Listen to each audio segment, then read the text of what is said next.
তো নমস্কার, মিঠু রান্নাবান্নায় সবাইকে স্বাগত। আজকে বানাবো সুজির লাড্ডু। এই লাড্ডুগুলো বানানো যেমন সহজ, আবার খেতেও দারুণ টেস্টি হয়। আর এই সুজির লাড্ডুগুলো বানিয়ে দিন কয়েক রেখেও খেতে পারেন। তো চলুন এবার সুজির লাড্ডু বানানোর রেসিপিটা দেখে নেওয়া যাক। তো লাড্ডু বানানোর জন্য প্রথমে এখানে একটা ফ্রাইং প্যান গরম করে এর মধ্যে দিয়ে দিলাম 2 চামচ ঘি। ঘি গরম হয়ে গেলে এবার এর মধ্যে কতগুলো বাদাম দিয়ে ভেজে নেব। এখানে আমি নিয়েছি কতগুলো কাঠবাদাম। এবার বাদামগুলোকে ভেজে নেব। বাদামগুলো এখানে ভাজা হয়ে এলে এবার এর মধ্যে দিয়ে দেব কিশমিশ। কিশমিশ দেওয়ার পরে কিন্তু খুব ভাজতে হবে না, জাস্ট হালকা করে একটু নেড়ে বাদাম আর কিশমিশটাকে তুলে নেব।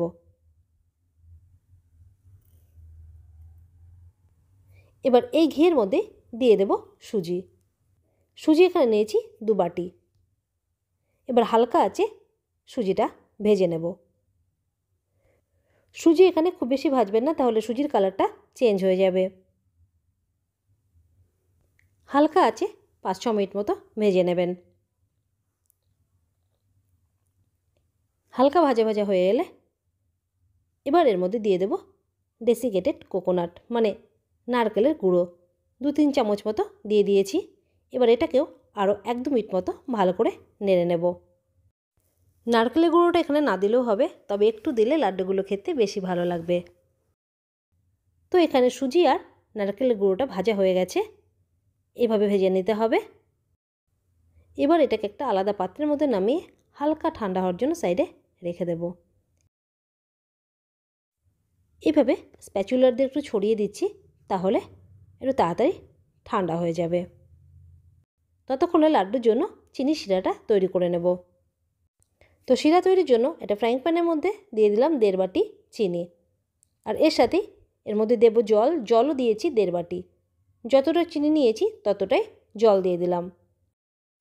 চিনির পরিমাণটা এখানে একটু কম করেও নিতে পারেন। এবার এটাকে হাই ফ্লেমে জাল দেব যতক্ষণ না চিনিটা মেল্ট হচ্ছে। তো দেখতেই পাচ্ছেন চিনি গলে গেছে। এবার এটাকে 3-4 মিনিট মতো ফুটিয়ে নেব। খুব বেশি জাল দেওয়া যাবে না, তাহলে চিনি গাঢ় হয়ে যাবে আর লাড্ডুগুলো কিন্তু ভালো হবে না।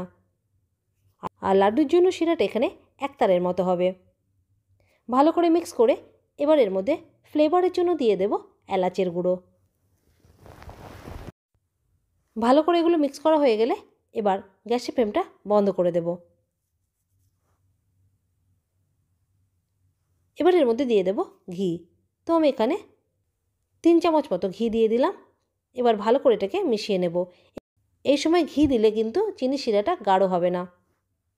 আর গ্যাসের ফ্লেমটা কিন্তু এই সময় বন্ধ করা আছে। এবার এর মধ্যে ভাজা সুজিটা দিয়ে দেব। শিরার মধ্যে সুজির মিক্সচারটা দেওয়ার আগে গ্যাসের ফ্লেমটা অবশ্যই বন্ধ রাখতে হবে। এবার এটাকে অনবরত নেড়ে যাব যতক্ষণ না সুজিটা ঝরঝরে হচ্ছে। এইভাবে কিন্তু মাঝে মধ্যে নাড়তে হবে। কিছুক্ষণ এটাকে নাড়তে নাড়তে দেখতে পাবেন সুজি ঝরঝরে হয়ে আসছে। আর এভাবে নাড়তে নাড়তে দেখবেন সুজি অনেকটাই ঠান্ডা হয়ে গেছে। তবে কিন্তু পুরোপুরি ঠান্ডা করা যাবে না, হালকা একটু গরম থাকা অবস্থায় কিন্তু লাড্ডুগুলো তৈরি করতে হবে। তো দেখতেই পাচ্ছেন সুজিটা কিন্তু অনেকটাই ঝরঝরে হয়ে গেছে।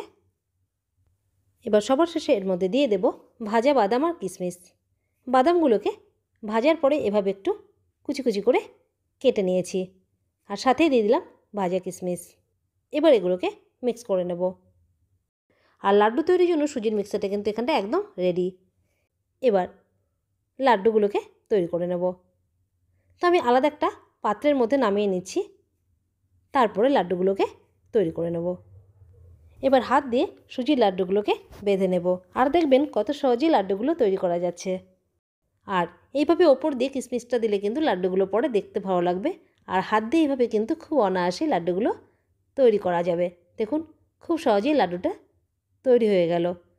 মানে সুজির মধ্যে ঘিয়ের পরিমাণ একদম পারফেক্ট, আর বানানো কত সহজ দেখে আশা করি বুঝতেই পেরেছেন। এইভাবে কিন্তু খুব সহজেই আপনারা লাড্ডুগুলো বানিয়ে নিতে পারেন। সুজির লাড্ডু কিন্তু খেতেও দারুণ টেস্টি হয়। আর এভাবে সুজির লাড্ডু বানিয়ে দিন কয়েক ধরেও খেতে পারেন, আবার অতিথি আসলেও তাদের খাওয়াতে পারেন। তো এভাবে একবার সুজির লাড্ডু বানিয়ে খেয়ে দেখবেন, আশা করি ভালো লাগবে। আজকের লাড্ডু রেসিপিটি যদি ভালো লেগে থাকে তাহলে লাইক শেয়ার করে দেবেন আর চ্যানেলটিকে সাবস্ক্রাইব করে রাখবেন। আজ এই পর্যন্তই, ধন্যবাদ।